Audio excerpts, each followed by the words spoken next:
there's a few steps we need to go through to get from where you are to where you want to be. And one is getting utter clarity on what you want. Because the human mind has this capacity to create through intention. So you need to practice intention. Clarity of intention is a practice. We need to practice that again and again. And this getting clear on what you want involves details. It involves interacting with the world because you get feedback and then you clarify your vision even more. You refine what you want.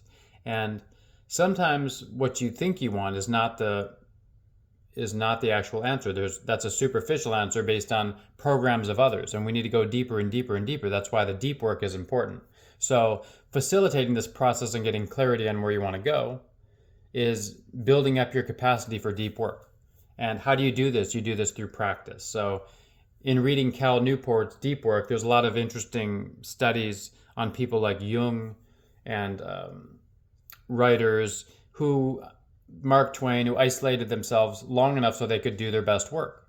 And Jung isolated himself in in the tower, not as a way to take a vacation from his life, but as a way to compete and deepen his life and compete with Freud and etc. So it's like a paradoxical thing.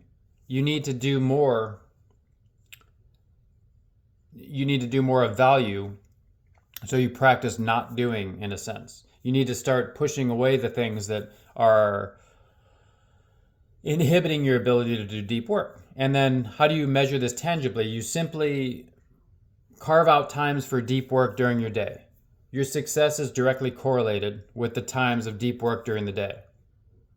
And its ratio to the shallow work, the shallows, etc. So how are you going to do this? Well, social media is usually not involved in deep work, though sometimes it's important work if you're using it for marketing or family connection. Normally, it's completely destructive to your ambitions and your ability to focus. So this is not really a tirade against social media. It's just a consideration, an elevated conversation to say that if your life is not where you want it to be, where are you putting your focus and your attention? So the first step is we get clarity, and then we start to move toward that with systems. One of these systems is the deep work, because once you know where you want to be, you can build out milestones, reverse engineer. I need to get to here. I need to get to here. Then you reverse engineer those steps. There's 5 steps to get to here. And then you literally put those in your calendar, build them into your day. Otherwise, this is just a dream. Your calendar becomes a cage until you use it, just like the cell phone becomes a prison until you use it to move you forward in your life. And I'll give you a hint. You're here to contribute to the world equation. And everyone believes they're doing good in the world. They just have different ideas of what good are. So if you can relinquish judgment, you shall know the good by the fruit. So it doesn't matter what so-and-so's doing or the evil practice of so-and-so or so-and-so. A lot of times we watch someone in Fascination on YouTube like, dude, this person is not aligned with anything I think or say or do. Why are you watching them then?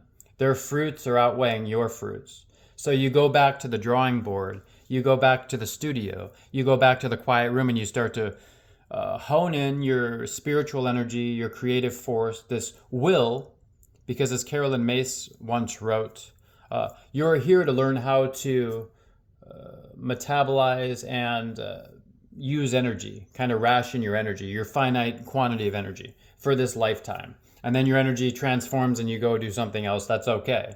So when we say learn, that's what I'm showing you and talking about here.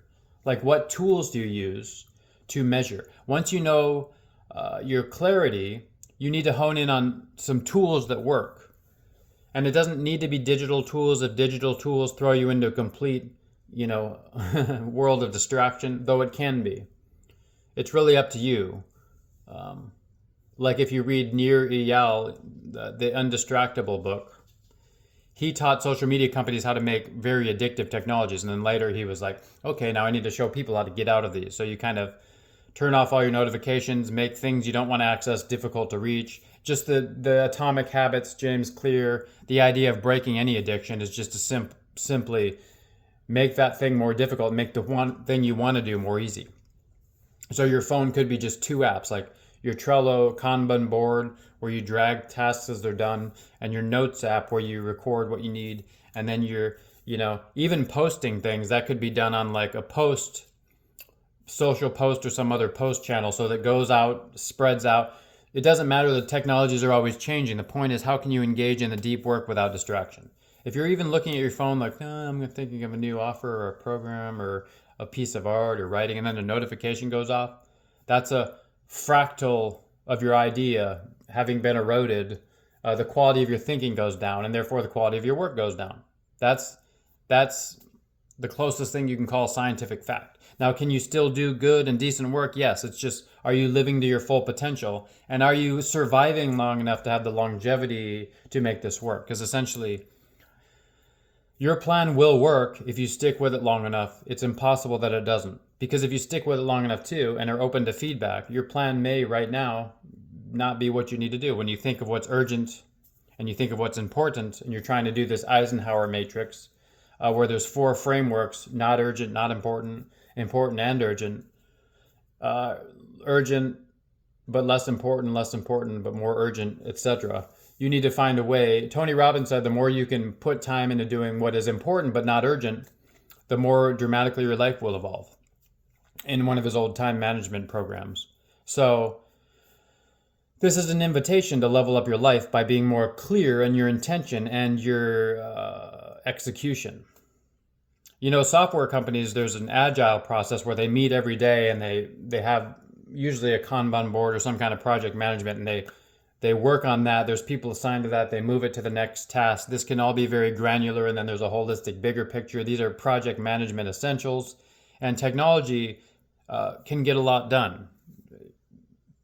I think when Instagram sold for $1 billion, they only had 17 employees. So, it's you. That means your thing can scale endlessly if you can use the tools and technology. This is an unprecedented time for that. It's just, instead of using that unprecedented technological advancement, which will continue to be elevated, and even AI and such, you can use that to summarize things and blah, blah, blah, blah. However, most people just instead, there's all this beautiful technology, I'm going to fritter it away on pornography or whatever. So the key is to learn to reharness your attention. This deep work is literally a superpower. You can and will do it. And what inspires more action is clarity on your purpose. So when I say you're here to contribute, because you were born into this space and time for a certain reason, I can delve into the complete granular, more esoteric meaning of that, or the exoteric, like feel it in your bones and just know it intuitively. You're here for a reason. Don't let the articles of distraction deter you. And I think that's their agenda in my experience. However, the agenda and your reaction to the agenda are two very different things. So the agenda requires you fall right in line and become addicted and do exactly what the powers that be are telling you, and push away others and try to divide and conquer, like as you are being divided and conquered, instead of the cohesive unity. There's so much abundance that you can do exactly whatever niche thing you want to do in the world and reach enough people for that to be a success and positively impact humanity and the trajectory of the planet to potentially save the planet. So here you go. Like, organize your life to save the world, or remain in chaos and watch the world spiral into burning oblivion. There you go. That's the either or. Of course, there's a lot of gray in the middle. I'm just saying that's how urgent you finding your voice and using it is. And that's how urgent it is for you to get organized around your life and your systems. The quality of your life is the quality of your systems. Wealthy people think in terms of systems. Poorer people think in terms of time. Where can you put your time to create or refine a system that does work for you, so you can focus on your humanity, which is what you do best, your creative thinking, your creative thought. Isn't that beautiful? So I look forward to seeing what beautiful things you do in the world. I have a Love of Life challenge coming up where I introduce some of these in a 5-day challenge. If you want to join us, find the link below. Otherwise, just follow, subscribe, see what I have to say. I'm grateful that you're here. I'm grateful that you find value in this work. And I look forward to seeing you on the other side. Thank you.